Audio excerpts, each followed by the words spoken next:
What if I told you there's a prison with no armed guards, no bars, no fences, and not a single locked cell? A prison where inmates live in cottages, go fishing, ride bicycles, and even sunbathe on the beach. Sounds more like a vacation resort than a correctional facility, right? But this place is very real. It's called Bastøy Prison, and it's located on a peaceful island in Norway. Often described as the world's lowest security prison, Bastøy challenges everything we think we know about incarceration. In this video, we'll take a deep dive into what life is like inside this unconventional prison, who gets to live there, why it exists, and most importantly, whether it actually works. Bastøy Island sits quietly in the Oslofjord, just 75 kilometers south of Norway's capital. At first glance, it looks like a cozy rural community, rolling fields, tall trees, wooden houses, and a glittering coastline. But what sets this place apart is its population. Roughly 100 convicted criminals, including rapists, drug dealers, and even murderers. But you wouldn't know it by walking around. There are no watchtowers, no razor wire, no guard dogs. Instead, you might find an inmate mowing the grass, another fishing in the bay, and a group of them playing soccer near the beach. This is the anti-prison, a facility designed not to punish, but to reform. The men who serve time on Bastøy don't arrive there directly after conviction. It's a sort of end-stage prison, a transfer facility where inmates are sent after demonstrating good behavior in a traditional prison. They must apply and be approved before being moved here. Only those serving the final few years of their sentence are eligible, which creates a natural incentive for prisoners to behave better and rehabilitate themselves along the way. Once accepted, they are given a new kind of freedom, along with new responsibilities. Inmates at Bastøy live in shared cottages, typically 4 to 6 men per unit. Each man gets his own room, complete with a bed, desk, and sometimes even a TV. But what's more interesting is the autonomy they're given. There are no cooks or cleaning staff. Inmates prepare their own meals, do their own laundry, and maintain their living spaces. They have access to communal kitchens, a library, a schoolhouse, and workshops. Some even take college courses while incarcerated. Others work as carpenters, mechanics, or farmers, raising livestock and tending to crops that help feed the entire community.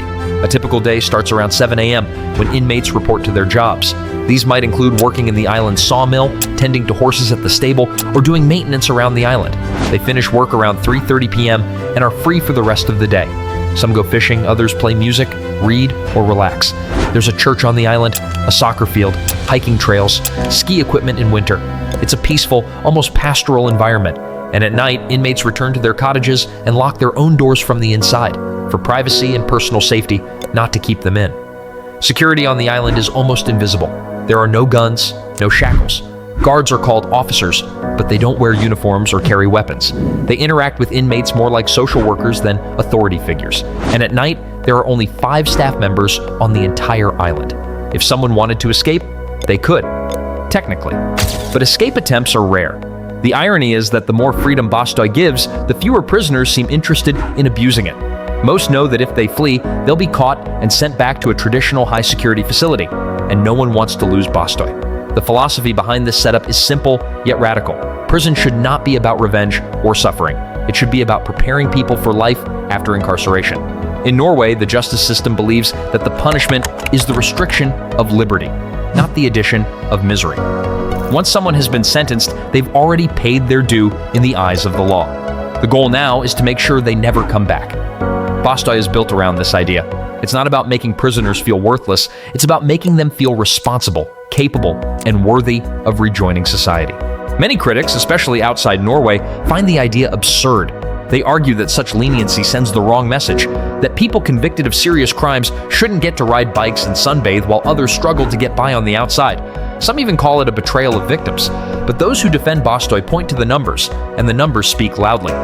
Norway has one of the lowest recidivism rates in the world, hovering around 20%. Compare that to the United States, where nearly 70% of former inmates are rearrested within 3 years of release.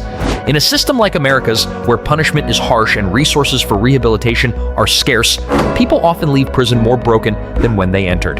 Bastøy, by contrast, produces men who are less likely to return to crime.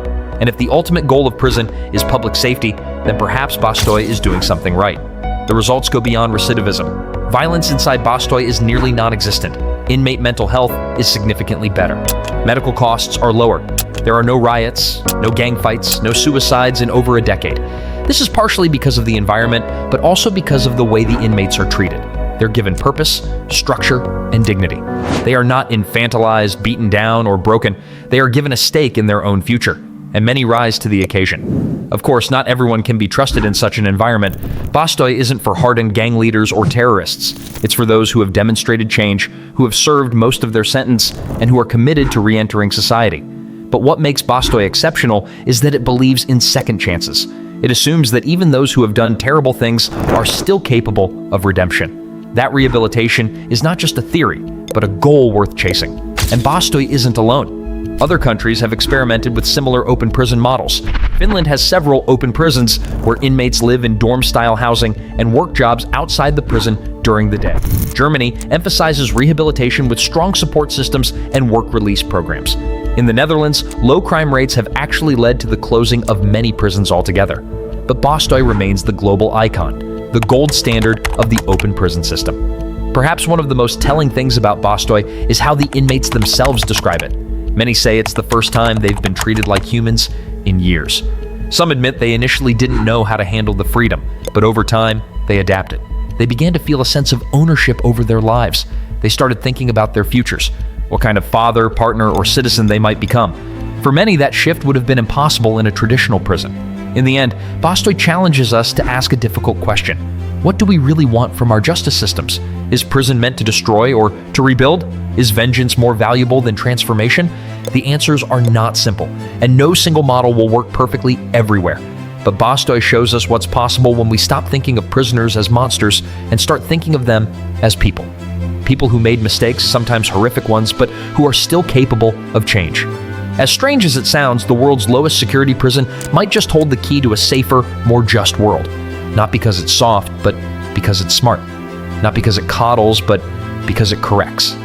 And maybe, just maybe, the best way to keep people out of prison is to make sure they leave better than they came in.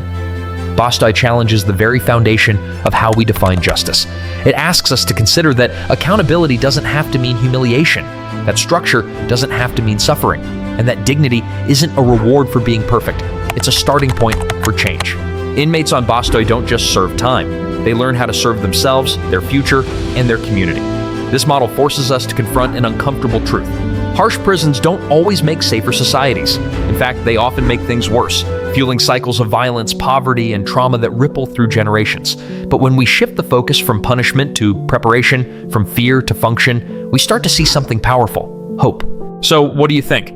Could a system like Bastoi work in your country, or is it too idealistic for the real world? Would the public ever accept a prison that looks more like a village than a fortress? Could we trust offenders with this level of freedom, or would the fear of failure hold us back? Let us know your thoughts in the comments. We want to hear your perspective. If you found this video eye-opening, give it a like. And don't forget to subscribe for more stories that challenge how we see the world.